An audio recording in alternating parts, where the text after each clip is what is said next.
eu sou Valéria Costa, historiadora, doutora em História Social pela Universidade Federal da Bahia, mestra e licenciada em História pela Universidade Federal de Pernambuco. Eu sou professora do Instituto Federal de Educação, Ciência e Tecnologia, Sertão Pernambucano. Eu sou membro da Associação Brasileira de Pesquisadores e Pesquisadoras Negras, a ABPN. Faço parte também de uma associação chamada de Abamodá, cuja sede é no Recife, capital de Pernambuco, e é uma associação que trabalha com povos tradicionais, povos quilombolas, povos de terreiro, e integro, com muita alegria, a rede de historiadores e historiadoras negras.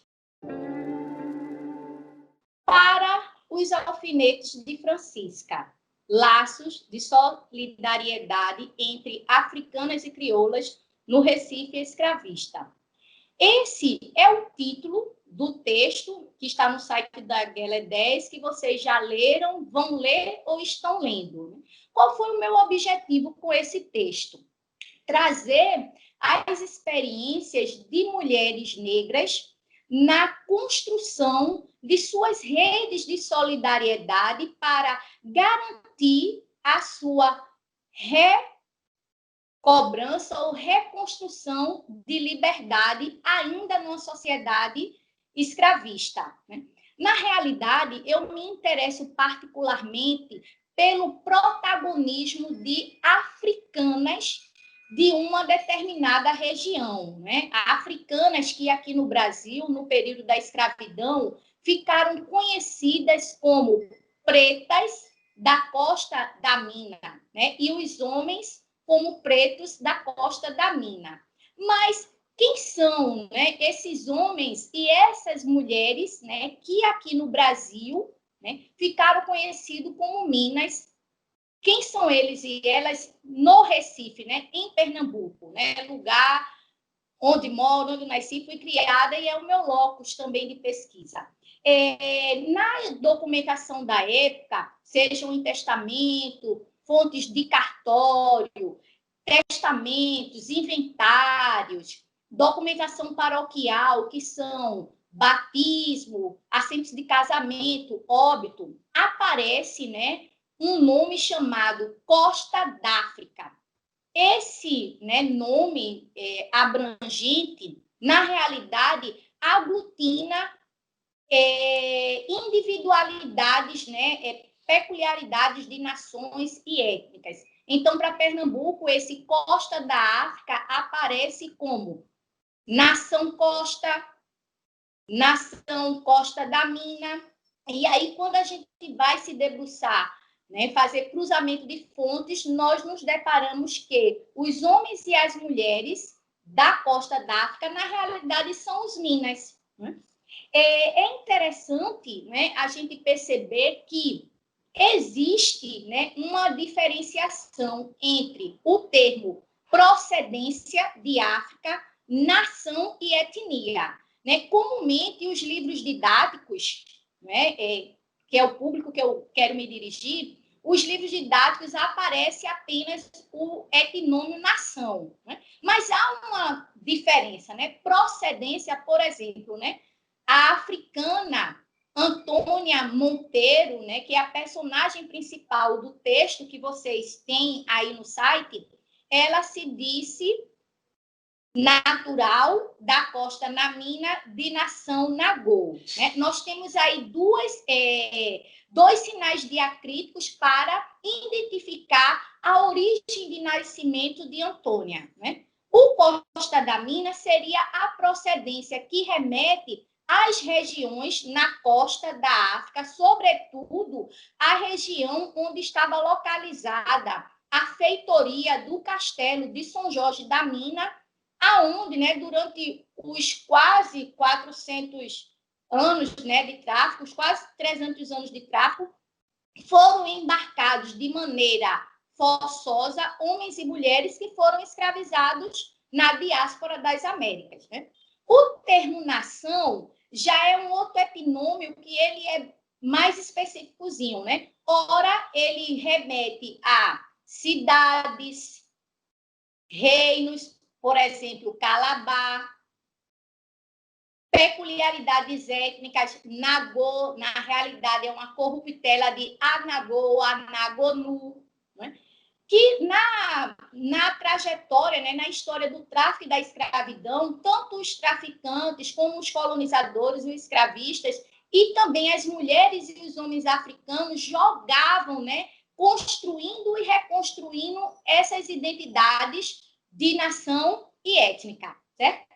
E aí, aqui em Pernambuco, é bem interessante, porque a partir de 1815, quando o tráfico ele foi proibido ao norte da África, né, os traficantes com praça em Pernambuco tiveram que mudar a rota. E aí começaram a estabelecer contato com uma outra região na África, e não essa que eu falei que é de meu maior interesse, né? Uma região chamada, né, Centro-Ocidental, né, que eram os portos de Luanda e Benguela. No livro didático aparece com um termo chamado de povo banto. Então, esses bantos, na realidade, eram homens e mulheres que eram, né, embarcados forçosamente nos portos de Luanda e Benguela, que hoje é onde está o país de Angola, a República Federativa do Congo, né? Eram numericamente, no século XIX, maioria em Pernambuco. Só que as mulheres e os homens minas, que é de meu interesse, embora numericamente fossem menor, se sobressaíram nas estratégias de reconstrução de sua liberdade. Se sobressaíram na ocupação de espaços políticos, de espaços sociais. Por exemplo, eu não sou boa cantora, mas vou pedir licença ao público e cantar uma música, né, que ela é muito cantada por pernambucanos e também por aqueles e aquelas que vêm conhecer o nosso carnaval. É um frevo do pernambucano recifense chamado J. Miquiles, que se chama Recife Nagô.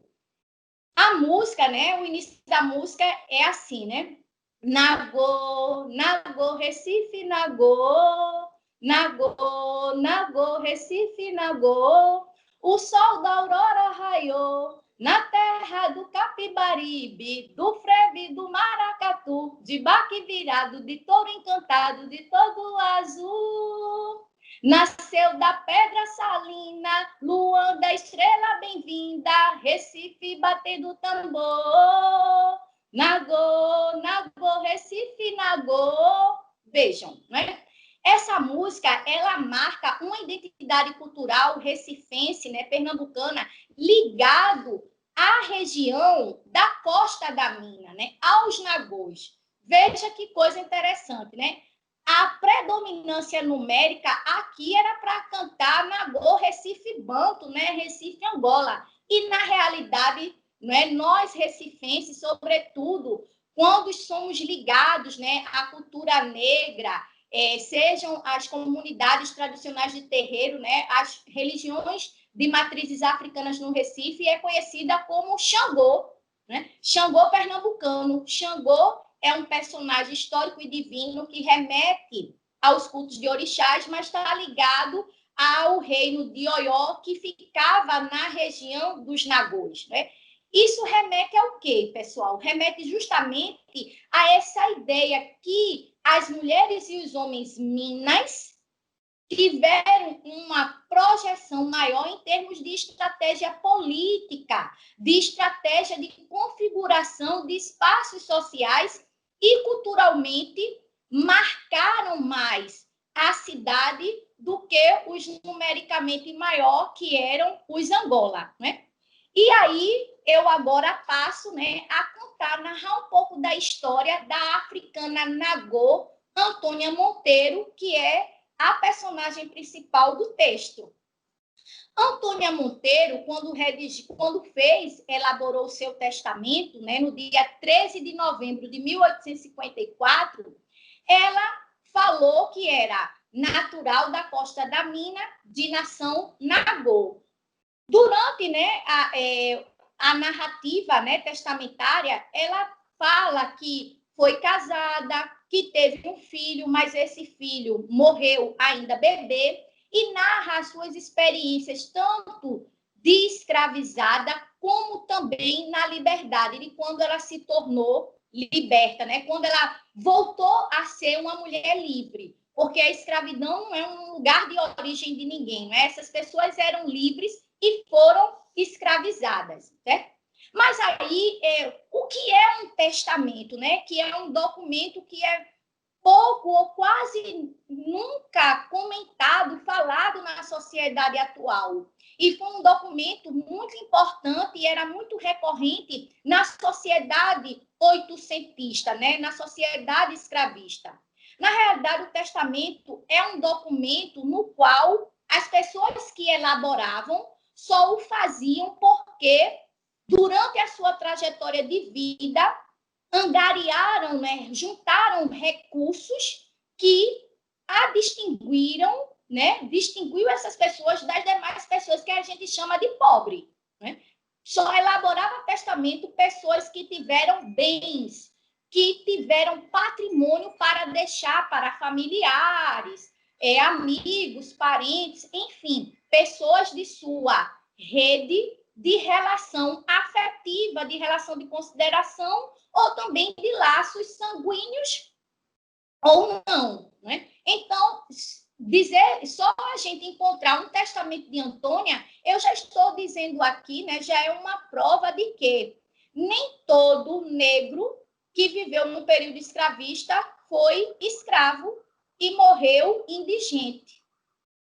Que nem todo aquele e aquela africana e africano que foi escravizado morreu como escravo.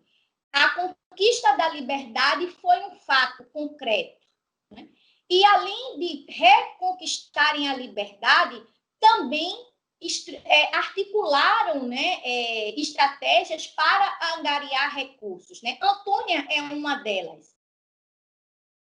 O testamento, né, é um documento que eu gosto de dizer que é uma fonte híbrida. Ele é oral e é escrito, né? As pessoas falam, ditam para uma terceira pessoa redigir, né? Nesse momento, né, a Nagô, Antônia Monteiro, ela precisou, né, chamar uma pessoa para escrever o seu testamento, porque estou trabalhando com a sociedade, né, oitocentista, escravista, na qual, infelizmente, a maioria dos homens e mulheres negros eram analfabetos. E nem todo nagô do Brasil eram igual aos nagôs malês da Bahia, né? Os malês da Bahia que fizeram a revolta de 1835 eram homens que sabiam ler e escrever, ou seja, eram pessoas letradas, né?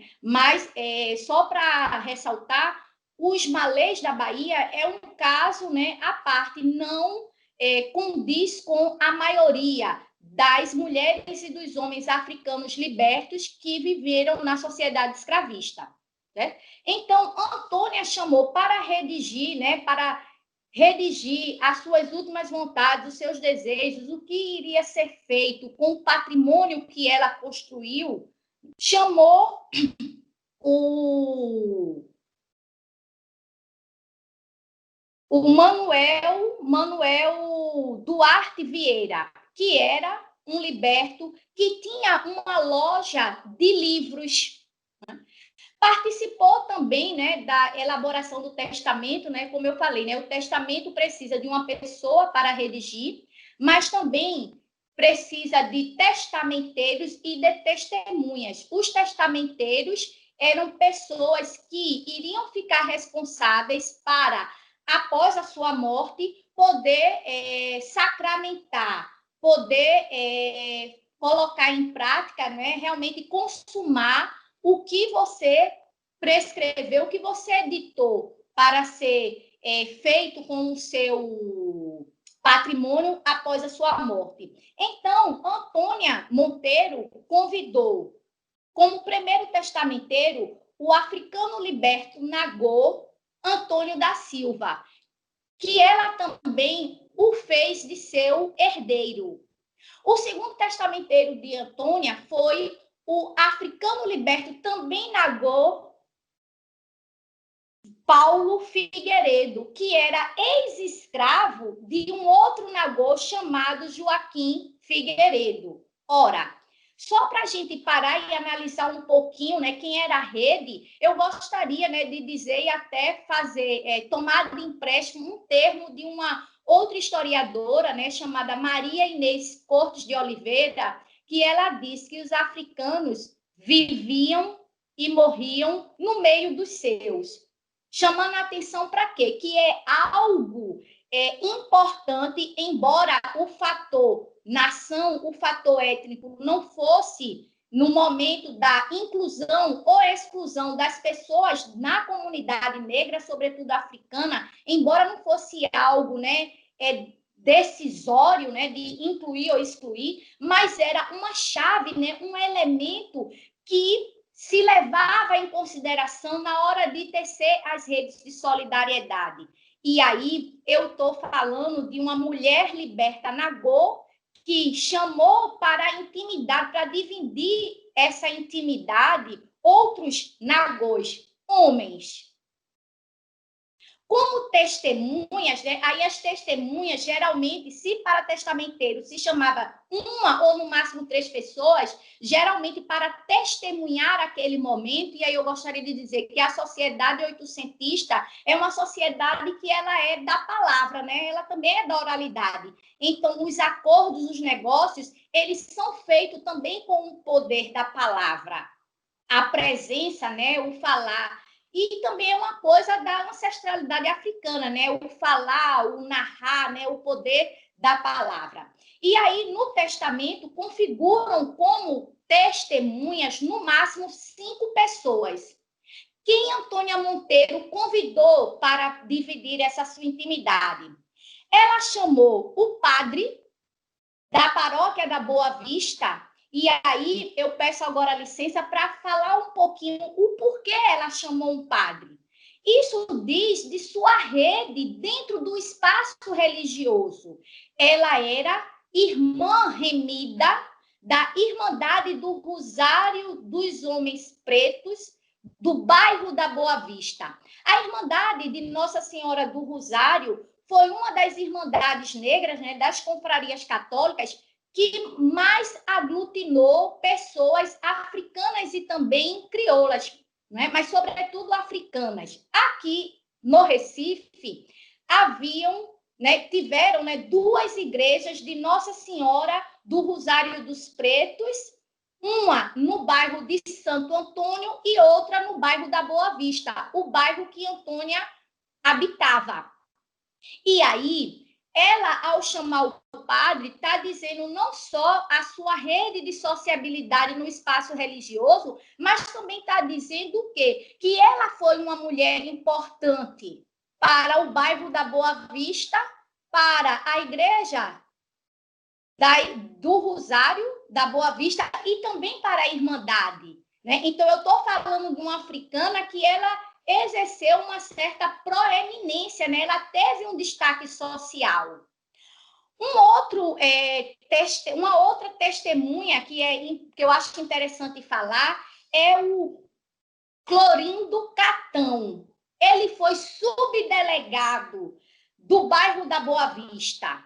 E, pasmem, né? Clorindo Catão não era um homem branco, ele era um homem negro, né? Houve uma polêmica muito grande quando Clorindo Catão foi nomeado como subdelegado na década de 50, né? Por volta de 1852, 53. E aí narravam, né, nos jornais, falava-se muito que era um absurdo, porque Clorindo Catão não sabia escrever, se atrapalhava em contas de matemáticas simples, né? Foi um alvoroço com a nomeação do Clorindo Catão. Acredito que, com a licença, né, do momento ao qual eu estou, embora eu seja historiadora, mas eu estou falando no século XXI, acredito eu que as questões, né, raciais, as questões étnicas permeavam também essa não aceitação do Clorindo Catão, mas era também um outro homem negro de destaque, ele exerceu o cargo de subdelegado e era amigo de Antônia Monteiro. Outras testemunhas que é interessante ser falada também é o Caetano Pinto Veras, que foi um porteiro, né?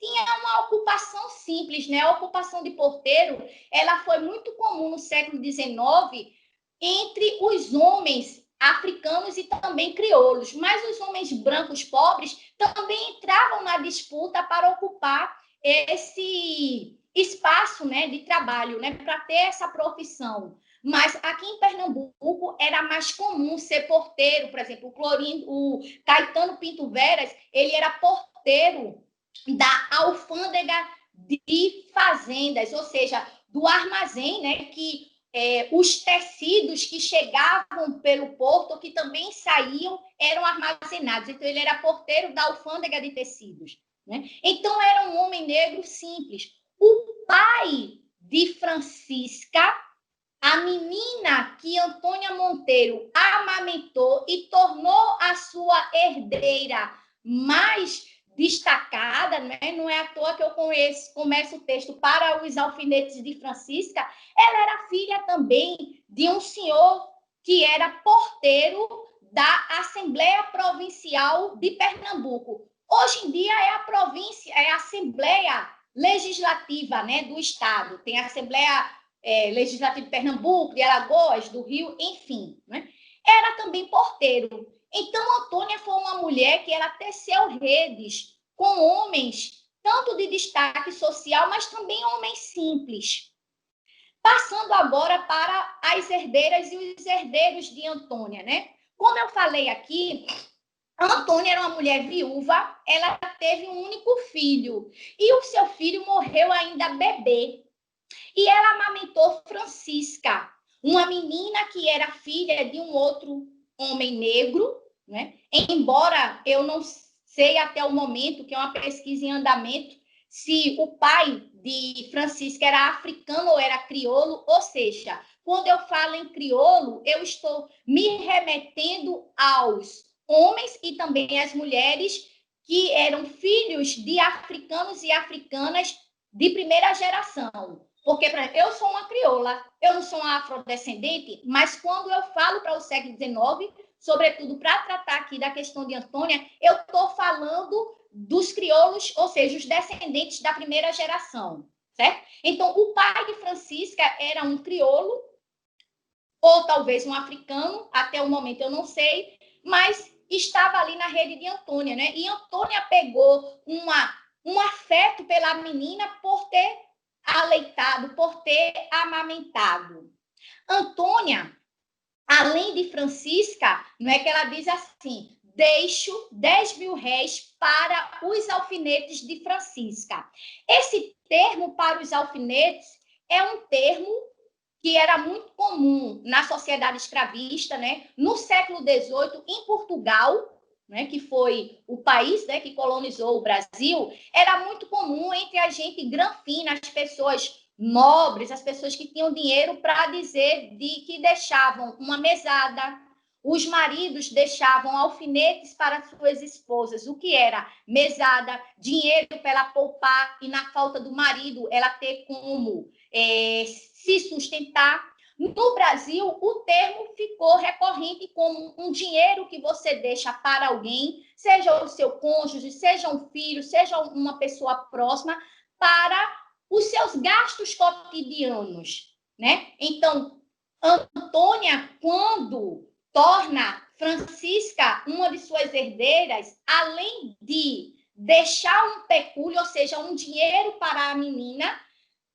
das outras mulheres, Francisca, né, a menina Francisca foi a que mais dinheiro recebeu, ela ainda orienta, ela diz que é para Francisca gastar aquele dinheiro com as suas despesas cotidianas. Quais poderiam ser quando Francisca se tornou uma jovem, né, uma moça? Poderia ser gasto com roupa, com sapato, alimentação. Antônia até deixa dela, diz para o seu testamenteiro, o Nagô, Antônio da Silva, que ele alugue a casa, que era a propriedade, né, o imóvel que ela tinha próprio, alugue a casa e aquele dinheiro ficasse para os alfinetes de Francisca e também para outras mulheres. Quem são essas outras mulheres? Vitória, filha de uma preta de nome Sofia, e aí, né, Preta Sofia, provavelmente uma liberta, e por chamar de preta, é um outro forte indício para ser uma africana, porque para o século XIX, né, Pernambuco não destoa das outras regiões do Brasil. O termo preto, e sobretudo para essa segunda metade do século XIX, remetia a uma pessoa africana. A Vitória, ela ganha apenas 5 mil réis. E Antônia também deixa mais 5 mil réis para Joana Monteiro, a sua ex-senhora. Bom, vamos refletir agora sobre, né, essa herdeira que é a ex-senhora de Antônia. Né? E aí, embora a escravidão tenha sido uma experiência humana, nós aprendemos como criança, como nós somos, né, culturalmente católicos, culturalmente cristãos, né, como os colonizados por países que trouxeram o cristianismo para cá, a gente aprende que os hebreus, o povo de Jesus, foi escravizado pelos egípcios. A gente aprende na escola, né, tanto no ensino fundamental como também no ensino médio, que a Grécia, a Magna Grécia, chamava de metecos os estrangeiros que também eram escravizados. Enfim, a escravidão foi uma experiência humana, mas ainda, né, se é delicado falar de africanos que tiveram posse cativa. Na realidade, né,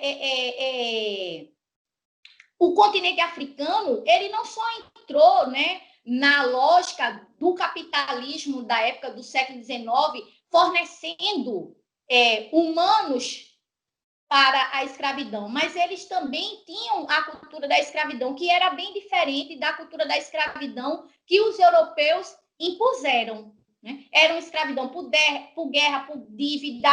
Para sintetizar a história, muito parecido com o que aconteceu com Grécia, com Roma, com os hebreus. Né?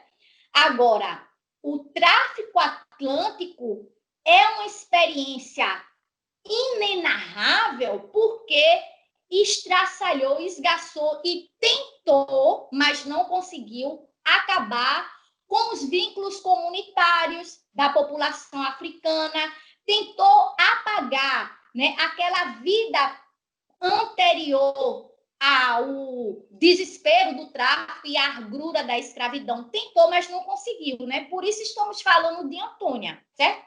Então, no caso das africanas serem escravizadas por outras africanas ou ter posse cativa mulheres, tinha aí várias questões a serem analisadas. Primeiro, as mulheres, quando viúvas que não tinham filhos, preferiam ter uma escrava e não um escravo, por quê? Essa cativa ia servir para ajudar na labuta cotidiana, nos afazeres domésticos. Uma coisa interessante das mulheres minas, né, das africanas minas, era que algo que é bem peculiar dos minas, não só mulheres como homens, eram trabalhar nos espaços urbanos, serem ganhadores e ganhadeiras. As mulheres geralmente trabalhavam como vendedoras, né, quituteiras, quitandeiras. Então, uma posse cativa feminina, né, mulher, ia auxiliar, e às vezes também da mesma nação, ia auxiliar nesse trabalho. A posse cativa também significava a ampliação das minhas condições financeiras, abria maiores possibilidades para a manutenção da minha liberdade e também possibilitar a carta de alforria desta outra pessoa. Né? Então, assim, há uma diferença bem grande, né? É uma diferença, um salto muito largo entre um senhor e uma senhora europeia ou branca, brasileira, no caso, para um senhor ou uma senhora negra, sobretudo africano. Muitas vezes, os africanos compravam, né, outros cativos, mas para criar como estratégia também de depois possibilitar a alforria dessas outras pessoas. E aí, a Joana Monteiro, que é ex-senhora de Antônia Monteiro, elas, né, têm o mesmo sobrenome, né? Por que Antônia torna a sua ex-senhora herdeira? Evidentemente porque houve um laço aí de parceria, de camaradagem entre essa senhora e essa cativa, que agora é ex-senhora e ex-cativa, né, a liberta. Houve aí uma troca, uma parceria. Né? É mais um dado para a gente ver como era complexa e ampla as experiências da população africana para resistir ao cativeiro, para criar estratégias de reconstruir a liberdade. Uma outra coisa interessante é que, além dessas mulheres que eu me remeti aqui, Antônia diz o seguinte, que quer que o seu testamenteiro procure viúvas e órfãs que ele acredite que sejam honradas e dignas de receber uma herança de Antônia. Aí a gente fica aqui, não é? Nossa, ela coloca na mão de um homem o poder de decidir quais as outras mulheres seriam honradas para receber um pecúlio, receber uma herança dela. Como assim? Não é? E, Valéria, você começou a dizer que é um trabalho que fala da rede, as estratégias entre mulheres. E aí? Como explicar isso? Gente, Antônio da Silva era um nagô, era um patrício, era uma pessoa ligada à comunidade íntima de Antônia. É uma outra estratégia para chegar até as mulheres viúvas e as meninas órfãs que fossem também da comunidade africana, da comunidade negra. É uma outra estratégia. E eu queria até dizer, né, que o documento do testamento para a população africana é também cheio, né, de estratégia. É um documento também labirinto. Eles estão ali utilizando a força da lei imperial, mas para garantir não o que o império ou o que a sociedade escravista desejava para os seus, mas sim o que eles queriam para os seus. Né? E aí criar, né, recortar esse tipo de estratégia. Então, uma coisa que marca, né, a experiência de Antônia desse texto, creio eu que são duas questões. A primeira, as relações de gênero. É uma mulher que tem o cuidado de deixar legado para outras mulheres, até orientar o que algumas mulheres deveriam fazer com essa herança, mas é uma mulher que, quando chama homens para testemunhar suas vontades e para ser o seu testamenteiro, ou seja, que vai cumprir o que ela desejou, o que ela pediu, né? São homens africanos libertos, ou seja, de sua mesma experiência de vida e de sua mesma nação, né? De sua mesma composição étnica, de sua mesma composição cultural. Ou seja, homens que saberiam como chegar até as outras mulheres da comunidade. Uma outra questão, né, é a questão da etnicidade, algo que os livros didáticos ainda não trazem com tanta especificidade, né? A questão dessas redes étnicas, né? Dessa manutenção de possíveis laços que ficaram antes do tráfico serem recompostos aqui no Brasil. Um outro dado que eu queria trazer de Antônia, que é importante também, até para a gente entender esse Recife Nagô, né, que eu me aventurei aqui a cantar, é falar do seu bairro, né? Como eu já disse, o bairro da Boa Vista era um bairro da elite. Não era um bairro, né? Embora fosse um bairro residencial, era um bairro de pessoas da gente granfina. Mas, como Recife, né, o centro do Recife, que também é conhecido como a Veneza brasileira, a Veneza americana, porque é banhada, é cortada pelo Capibaribe, o Bibiribe e o Tegipió, né, os rios mais importantes, né, que cortam a cidade, que emolduram o território físico da nossa cidade, sobretudo o Capibaribe. É uma cidade que é formada pelo porto, como eu falei, né, a freguesia Frei Pedro Gonçalves do Recife, que é conhecido pelos turistas como o bairro do Recife Antigo, onde estavam as atividades do porto. Uma outra parte que é a ilha, a antiga ilha de Antônio Vaz, que era assim chamado pelos holandeses, e hoje é chamado de bairro de Santo Antônio. No período de Antônia Monteiro, era um bairro que ainda tem o Teatro de Santa Isabel, as casas comerciais, bancos, o comércio de atacado e varejo, de tecido, de joias. Havia uma movimentação muito grande, né, de cativos de libertos que trabalhavam nesse comércio. E o outro bairro, que é gêmeo ao bairro de Santo Antônio, chamado de bairro de São José. O bairro de São José está na memória do pernambucano, da pernambucana, a memória de nós recifenses como a pequena África.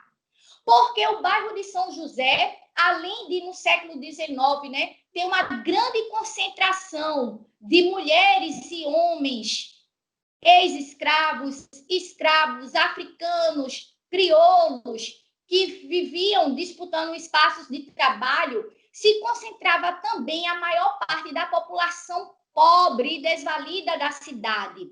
Foi nesse bairro de São José também que as agremiações carnavalescas, os maracatus, né, surgiram, se reuniam.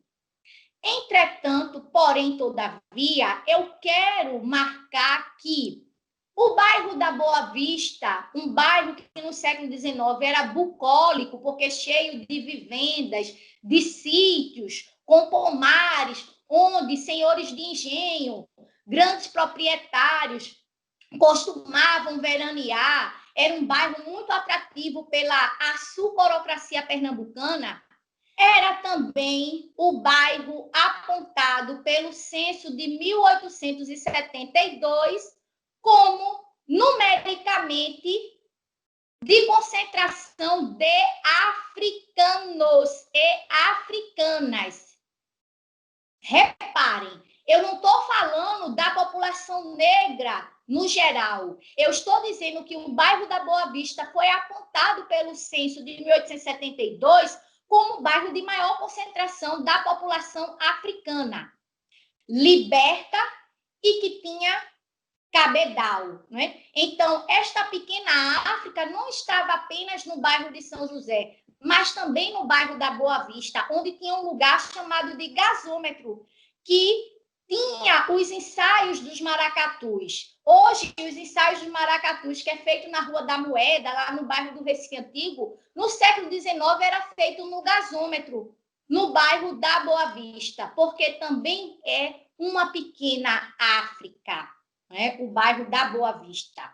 Gostaria, né, de encerrar colocando que a ideia de que as africanas e também os africanos libertos viveram pobremente na mendicância, né, ela precisa ser repensada. Que, embora não foi algo comum à maioria dos libertos, né, reforço aqui, mas as estratégias de liberdade possibilitaram eles e elas terem também destaque social, como eu já falei. Gostaria de lembrar que Antônia Monteiro, né, a Nagô Antônia Monteiro, não foi a única africana liberta, né, africana mina, a fazer fortuna no século XIX. Comumente a gente se colocou para a gente, né, a historiografia colocou que a população africana, a população liberta e afrodescendente morreu na extrema pobreza, enfim. Essa foi a sorte da grande maioria. Mas, na realidade, o que eu quero marcar aqui é que as exceções, como Antônia Monteiro, foram possíveis e serve para a gente pensar e refletir que as experiências das africanas e dos africanas não foram uníssonas. Algumas reconquistaram, reconduziram a sua liberdade de forma a obter sucesso financeiro, né? É uma possibilidade para sairmos dessa ideia de que negro é sinônimo de escravo, sinônimo de que morreu na falência, pobre, indigente, né? A experiência de Antônia serve para a gente ver que a sociedade escravista também tinham brechas para que essas pessoas tivessem uma outra trajetória. Antônia, como eu coloquei aqui, foi uma mulher africana de nação Nagô que fez fortuna. E não foi a única do bairro da Boa Vista. Quero falar, né? A Antônia, ela fez o seu testamento em novembro, no dia 13 de novembro de 1854, e ela faleceu 2 anos depois, em fevereiro de 1856.